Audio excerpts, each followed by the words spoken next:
King Vorthak walked slowly through the empty halls of his crystal palace. His footsteps echoed in the silence. Once, these halls were filled with laughter and music. Now, they were as quiet as a tomb. The Zephyrian Empire had ruled 12 star, systems for over 1,000 years. Their technology was advanced. Their people were wise. Their armies were strong. But all of that meant nothing now. Vorthak stopped at a large window that looked out over his capital city. Below, the streets that once bustled with millions of his people were nearly empty. Only a few figures moved between the buildings, and most of them wore the white robes of medical workers. The Void Plague had come to their world 3 years ago. At first it seemed like a simple illness. People felt tired. They lost their appetite. But then the plague began to drain their life force itself. Zephyrian doctors had never seen anything like it. "Your Majesty," a voice called from behind him. Vorthak turned to see Commander Zelak approaching. The old soldier's blue skin looked pale, and his silver eyes were filled with worry. "What news do you bring me today, old friend?" Vorthak asked, though he already knew it would be bad news. It was always bad news these days. "Another refugee. Ship has arrived from the Outer Rim," Zelak reported. 200 survivors from the Kepler colony. Most of them are already showing signs of the plague. Vorthak closed his eyes. Kepler colony had been home to 50,000 people just last month. Now only 200 remained. "And the harvesters?" the king asked. "They destroyed the Tau Beta system yesterday. That makes 7 systems in the past month. Our scouts report their fleet is moving toward the core worlds." The harvesters. Even their name sent fear through the hearts of every living being in the galaxy. No one knew where they came from. They appeared 2 years ago in massive ships that looked like they were grown rather than built. They consumed entire planets, taking everything: the land, the water, the air, even the people. At first, the great powers of the galaxy had tried to fight them. The Andromedans sent their famous battle fleets. The Centauri deployed their energy weapons. The Rigel Confederation used their advanced shields. None of it mattered. The harvesters swept through system after system like a storm of destruction. The worst part was that no one understood what they wanted. They didn't try to communicate. They didn't demand surrender. They simply arrived, consumed everything, and moved on. "How many ships do they have now?" Vorthak asked. "Our last count showed over 300 dreadnoughts plus countless smaller vessels, and their numbers keep growing. We think they're building new ships from the materials they harvest." Vorthak felt the weight of despair settling on his shoulders, like a heavy cloak. His empire, once mighty and proud, was now reduced to this single world. And even this world was dying from the plague. He walked to his desk and picked up a data pad. On the screen were the latest medical reports. The numbers were terrible. Over half his remaining population was infected with the Void Plague. The doctors had tried everything: medicine, energy treatments, even ancient healing crystals. Nothing worked. "There's something else, Your Majesty," Zelak said quietly. "What is it?" "The doctors want to speak with you. They say they've run out of options. They're recommending that we begin preparing for the end." The end. Such simple words, but they carried the weight of an entire civilization. Vorthak had ruled for 40 years. His father had ruled before him, and his grandfather before that. For centuries, the royal family had protected and guided their people. Now he would be the last king of the Zephyrians. "And Princess Lorelei?" Vorthak asked. "Any word from her mission?" Zelak's expression grew even more somber. "No, Your Majesty. It's been 6 months since her last transmission. The search teams we sent to the Outer Rim found no trace of her ship." Vorthak's hearts, for Zephyrians had 2 hearts as all advanced species did, felt like they were breaking. His daughter, brave and intelligent Princess Lorelei, had volunteered for a desperate mission to find ancient weapons in the far reaches of space. She had taken their fastest ship and their best crew. That was the last time he had seen her.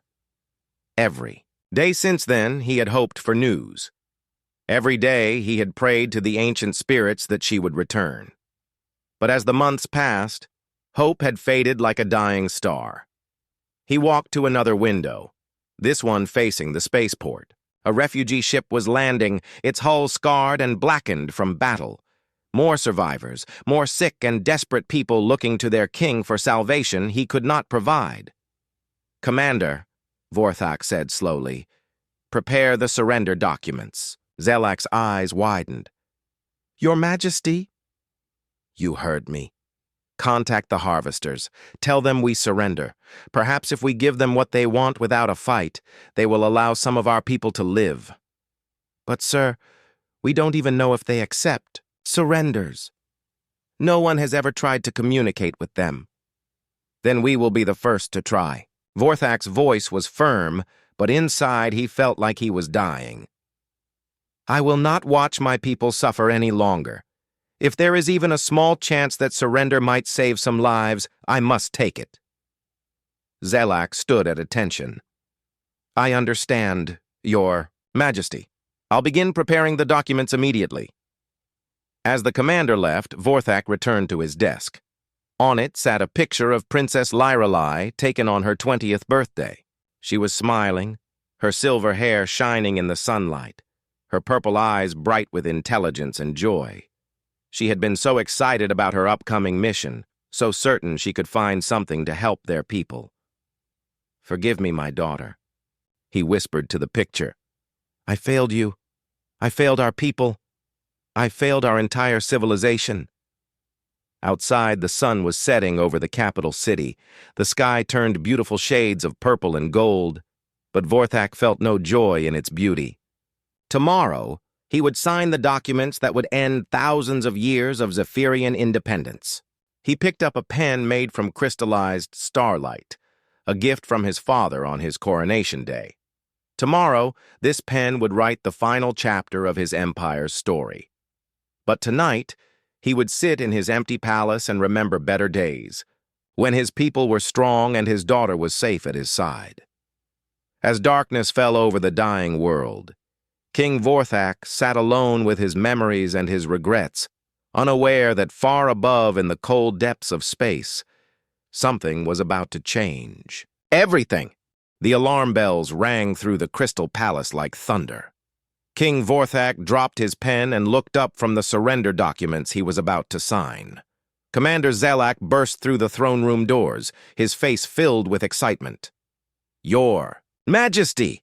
A ship is approaching the planet. It's broadcasting Princess Lyrelai's personal code." Vorthak's hearts began beating faster. He had given up hope of ever seeing his daughter again. "Are you certain it's her code?" "Yes, sir.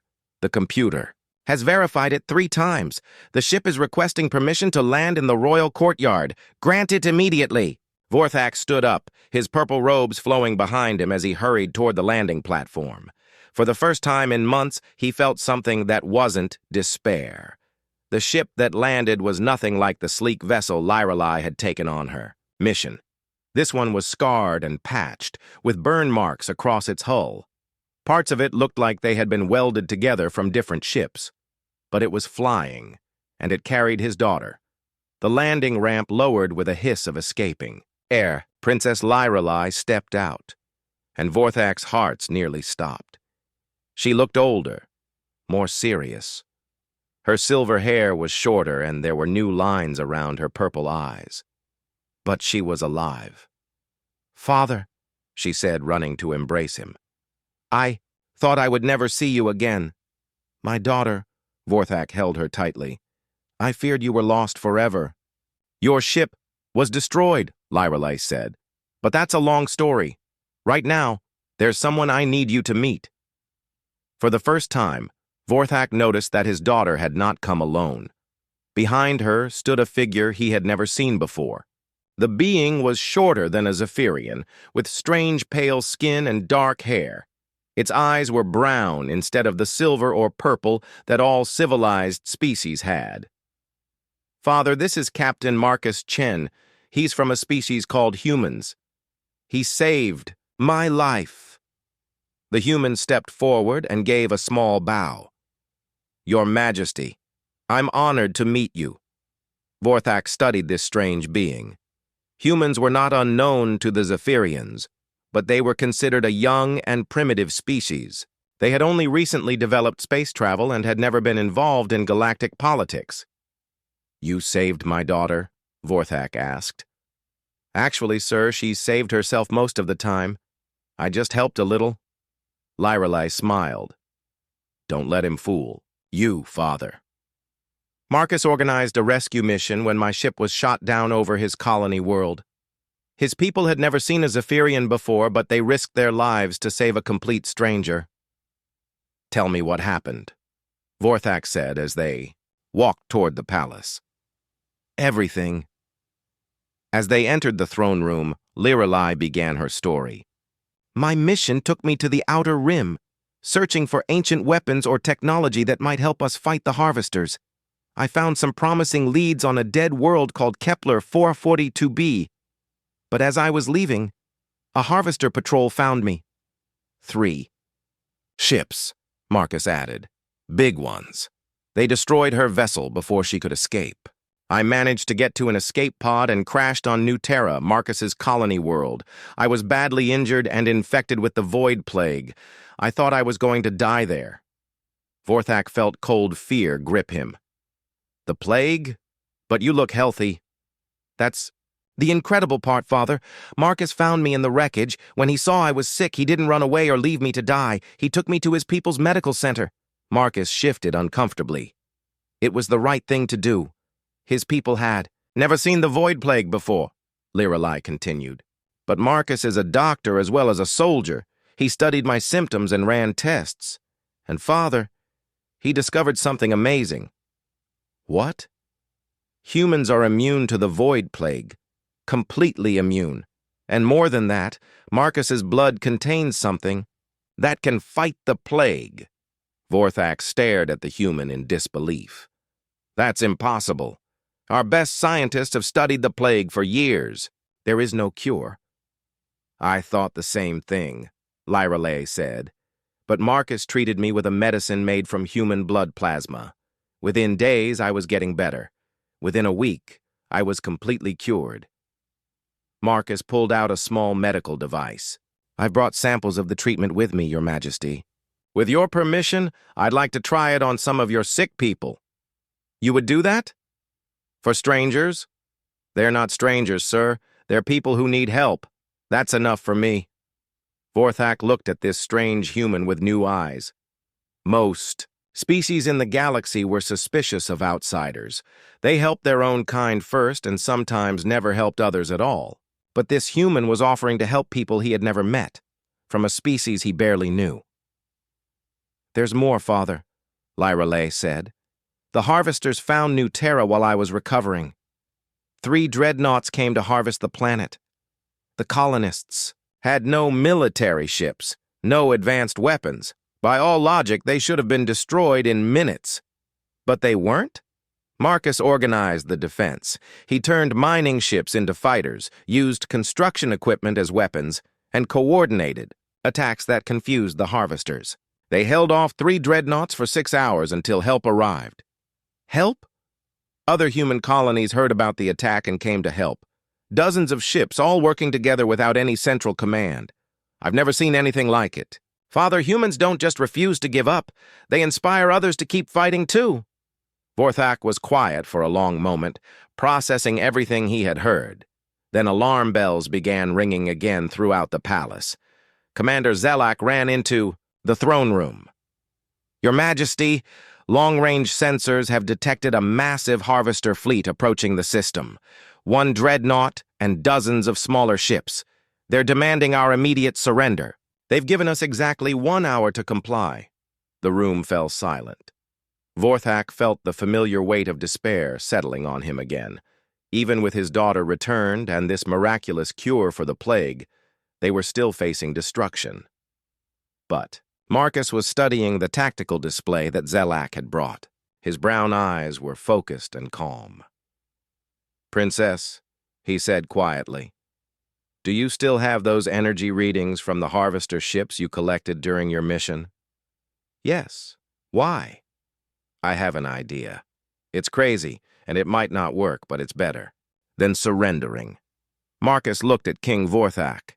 Your Majesty, humans have a saying. It's not over until it's over. If you're willing to trust me, I think we might be able to save your people. Vorthak looked at his daughter, who nodded encouragingly. Then he looked at this strange human who had already done so much for his family. What do you need? The king asked. Marcus smiled. Time. Some of your best scientists. And a really good laboratory. We're going to turn this plague from a weapon of destruction into something that saves lives. Outside, the harvester fleet was approaching, and time was running out. The Royal Laboratory had never been so busy. Scientists who had been preparing for death just hours ago were now working with desperate energy. At the center of it all stood Marcus, his calm voice cutting through the panic as he studied data on multiple screens. Show me the harvester ship scans again, Marcus said to Dr. Kethril, the chief scientist.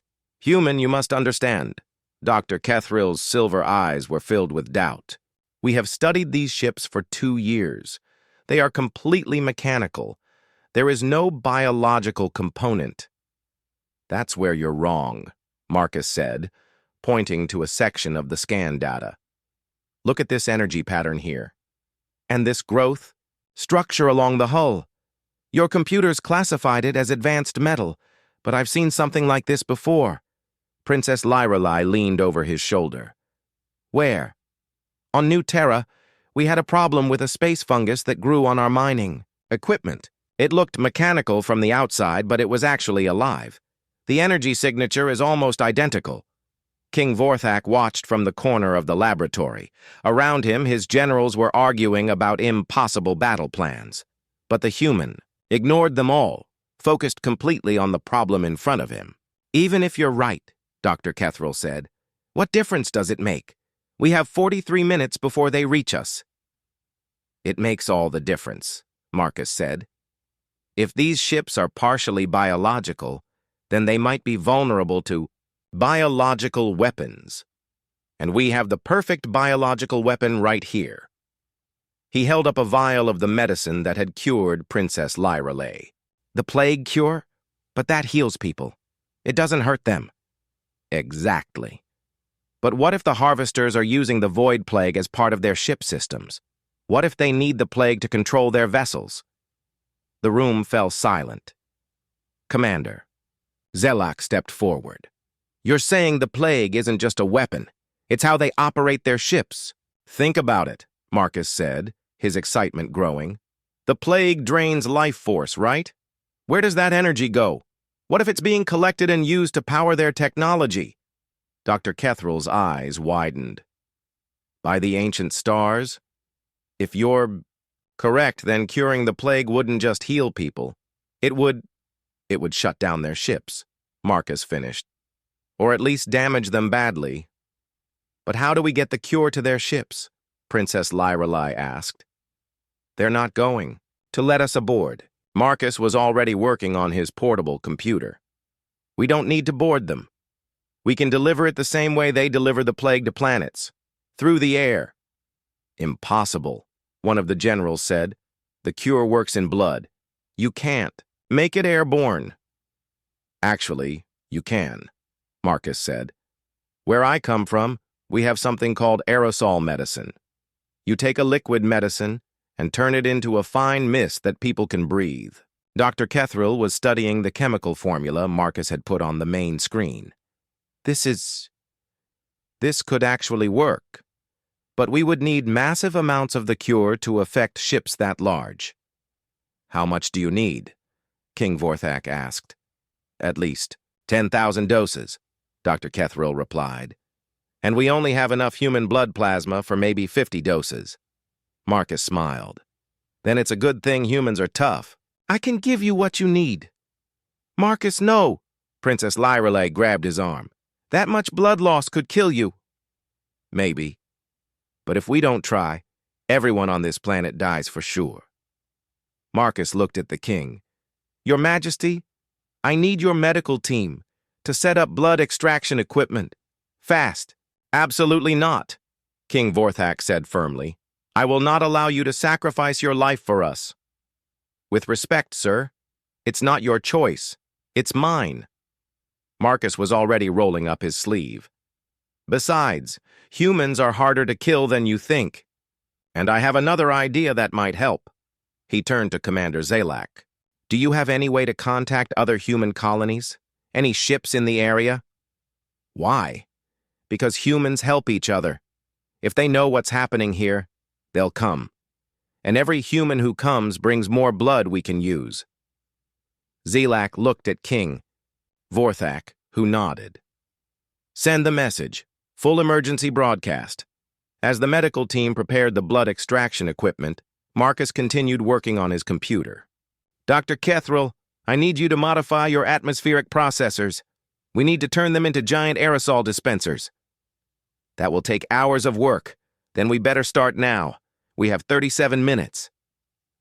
The next 30 minutes were the most intense of King Vorthak's life. He watched as this strange human gave blood until his face was pale, all while continuing to work on the technical problems. Scientists who had been enemies of humanity just hours ago were now following Marcus's instructions without question.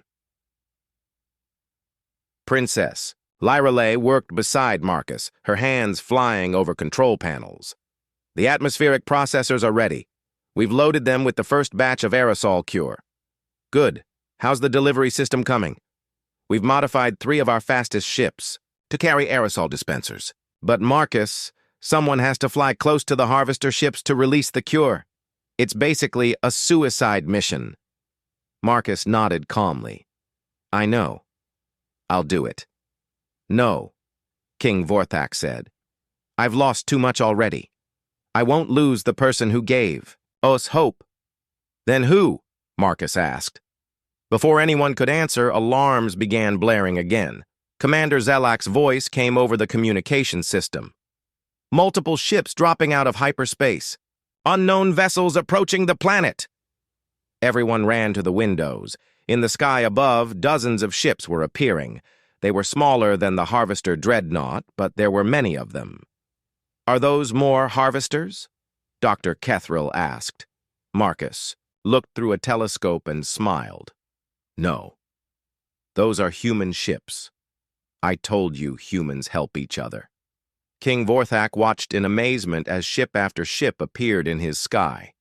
Mining vessels, cargo haulers, passenger ships, even small personal craft. None of them were military vessels, but they kept coming. How many are there? Princess Lyrale asked.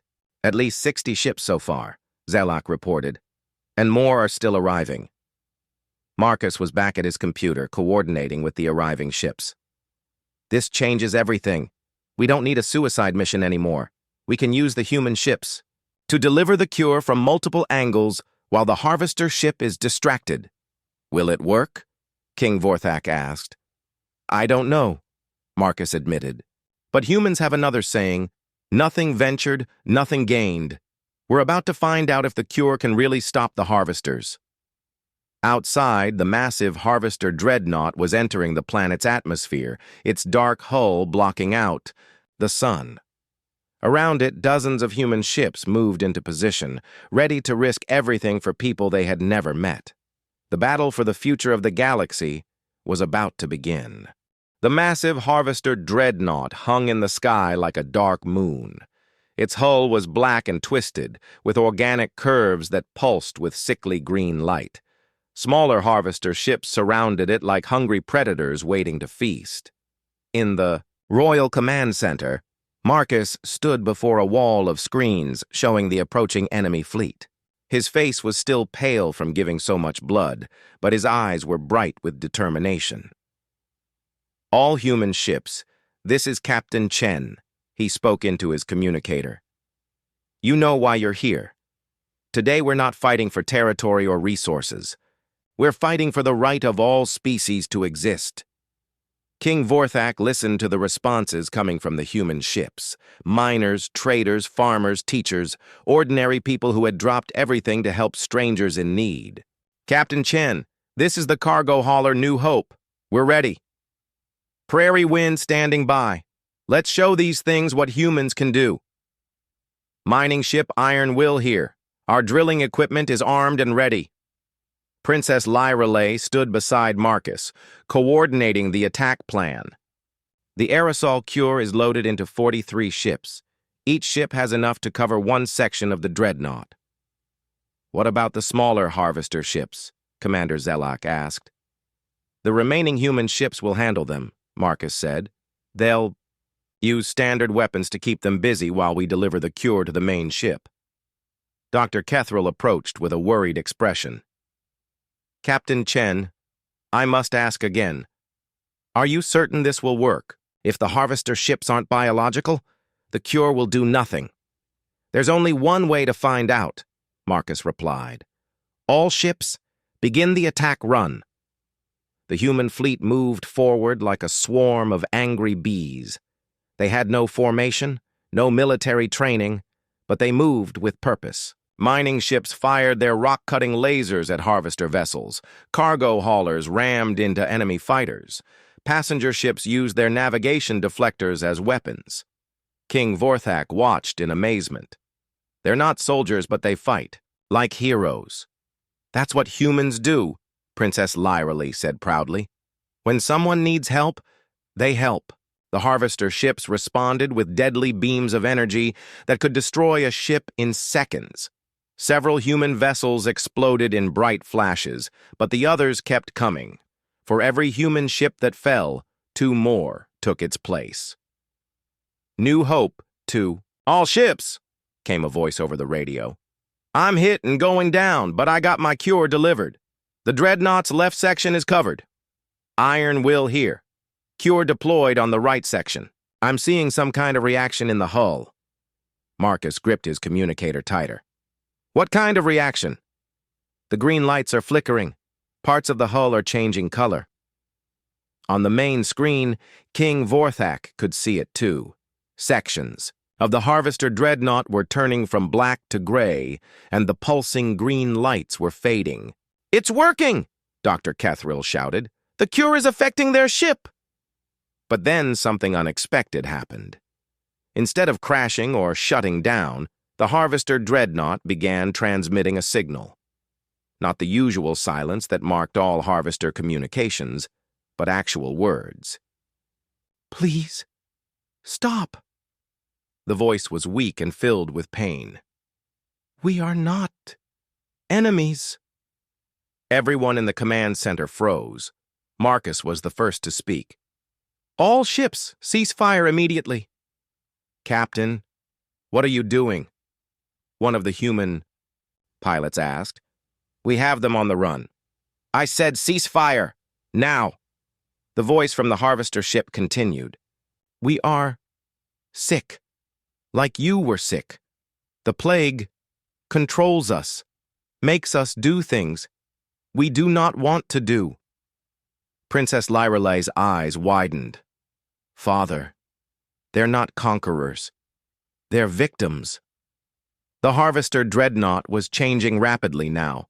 The twisted organic parts were falling away, revealing a ship underneath that looked almost normal. As more of the cure spread through its systems, the changes accelerated. We remember now, the voice said, clearer and stronger. We are the Kithara. We were explorers like you. But the plague, it took our minds, made us consume other worlds to feed it. Marcus was working frantically at his computer. The plague isn't just a disease. It's a parasite that takes over entire civilizations. The harvesters aren't evil. They're controlled. King Vorthak felt his worldview shifting. If that's true, then all the worlds they consumed were feeding the plague, not feeding them, Marcus finished. The Kithara were the first victims, not the first attackers. More harvester ships were beginning to change as the aerosol cure spread through space. As each ship was cleansed, another voice joined the communication channel. Thank you, came a chorus of voices. Thank you for freeing us. We tried to fight it, another voice said.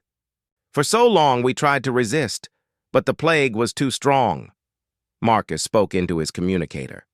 This is Captain Chen. On behalf of humanity and the Zephyrian Empire, you are welcome. Can you tell us where the plague came from? From the Dark Zone, the lead Cathara ship replied. Ancient weapons left behind by a dead civilization. We found them and thought they were treasure. We were wrong. Are there others? Other species controlled by the plague? Many others. Hundreds of worlds, all suffering as we have suffered. Princess Lyrelei looked at her father. We can cure them all. With the human blood plasma and our technology, we can free every species the plague has enslaved. But Marcus was studying his long-range sensors with a troubled expression. We might not have time for that. There's something else coming. On the screen, new ships were appearing at the edge of the solar system. These were different from the harvester vessels, sleeker, more advanced, and definitely not friendly. Who are they? King Vorthak asked. The lead Cathara ship's voice turned fearful. The devourers, the ones who created the plague weapons. They come to finish what they started. How many ships? Commander Zelak asked. Thousands, the Cathara replied.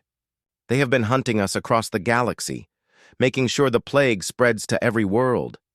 They want to destroy all life except their own. Marcus looked around the command center at the faces staring back at him.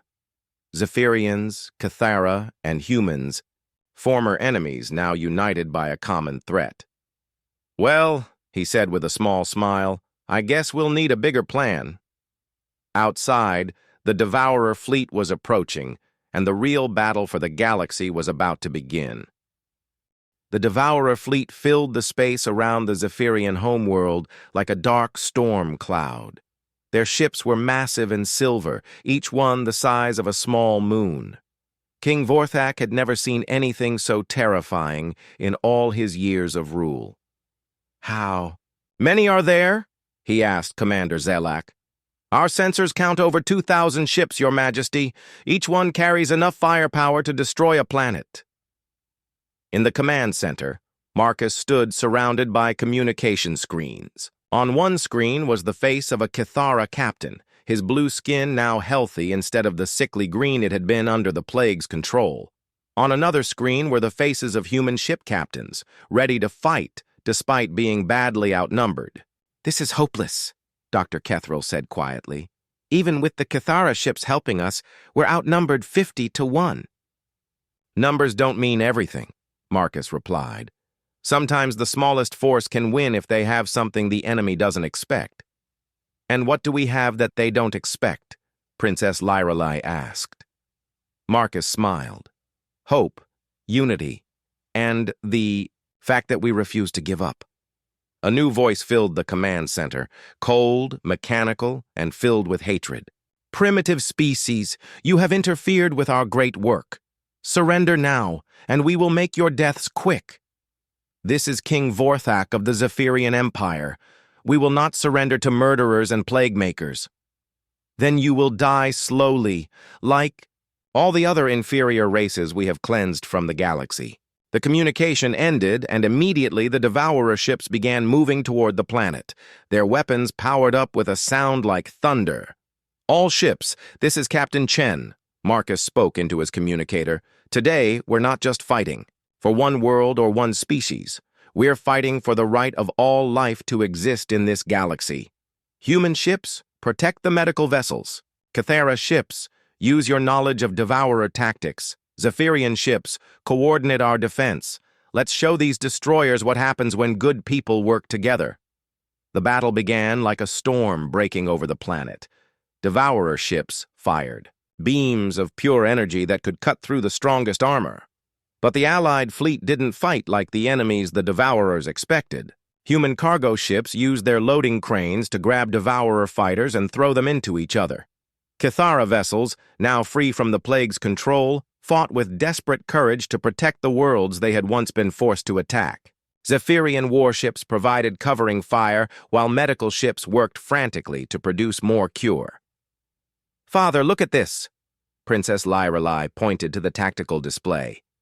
The humans are doing something impossible. On the screen, King Vorthak could see human mining ships flying directly at devourer dreadnoughts. Just before impact, the mining ships would release clouds of aerosol cure, then crash into the enemy vessels. It was suicide. But it was working. The cure is affecting the devourer ships too, Dr. Kethril reported. Their weapons are losing power. That's impossible, Commander Zelak said. The devourers created the plague. They should be immune. Marcus was studying the sensor readings. Unless they're not immune, what if they've been using the plague for so long that they've become dependent on it? What if they need it to power their technology? By the ancient stars, King Vorthak whispered. They've made themselves slaves to their own weapon. On the communication channel, the voices of human pilots filled the air. They were scared, but they kept fighting. Prairie wind going down, but I got 3 fighters with me. This is New Dawn. My ship's damaged, but I'm still flying. Where do you need me? Ironheart here. Running low on weapons, but I've got a full load of cure. Heading for that big dreadnought. One by one, human ships sacrificed themselves to deliver the cure to devourer vessels. As each enemy ship was cleansed, it stopped fighting. Some crashed, their crews too dependent on the plague to survive without it. But others began transmitting surrender signals. This is impossible, the lead devourer ship transmitted. You cannot defeat us. We are the masters of this galaxy. You were never masters, Marcus replied. You were just bullies with a big weapon, and bullies always fall when good people stand together. The tide of battle was turning. Half the devourer fleet was now drifting powerless, their plague-dependent systems shut down by the cure. The remaining ships were retreating toward the edge of the system.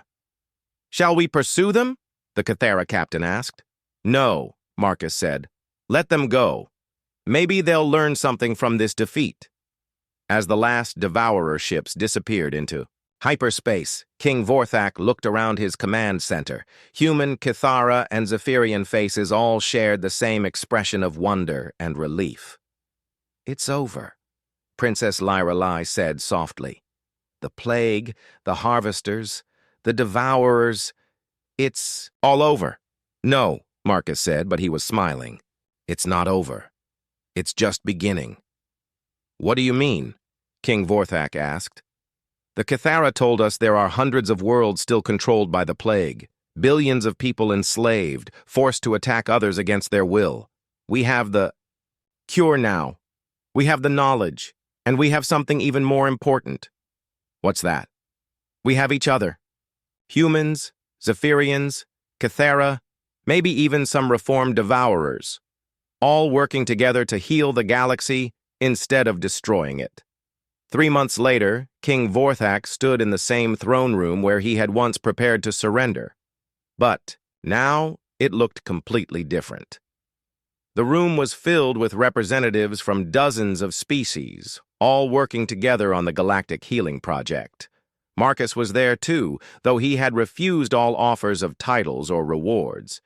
He preferred to work in the medical stations they were building throughout the galaxy, personally treating plague victims and training others to use the cure. Your Majesty, Princess Lyrelai approached her father. The Council has made their decision. They want to establish a new form of government for the galaxy, a democratic council where every species has a voice. And they want me to lead it? No, Father. They want you to be part of it. No more kings or emperors. Just representatives working together for the good of all. King Vorthak looked out the window at the ships in orbit. Human vessels worked alongside Cathara ships, building medical stations. Former enemies had become friends, united by their shared experience of suffering and healing. Then I accept, he said, but I have one condition. What's that? Humans, get a permanent seat on the council. After what they've done for us, they've earned the right to help guide the galaxy's future. Marcus, overhearing the conversation, shook his head with a smile. All we did was refuse to give up hope. Anyone could have done the same. No, King Vorthak said firmly. Not anyone. It takes something special to look at a dying galaxy and see possibility instead of despair. It takes something even more special to risk everything for strangers. That's what makes humans unique. Outside, the first medical ship was launching toward the outer rim, carrying hope to worlds that had known only despair. The galaxy was healing, and it would never be the same.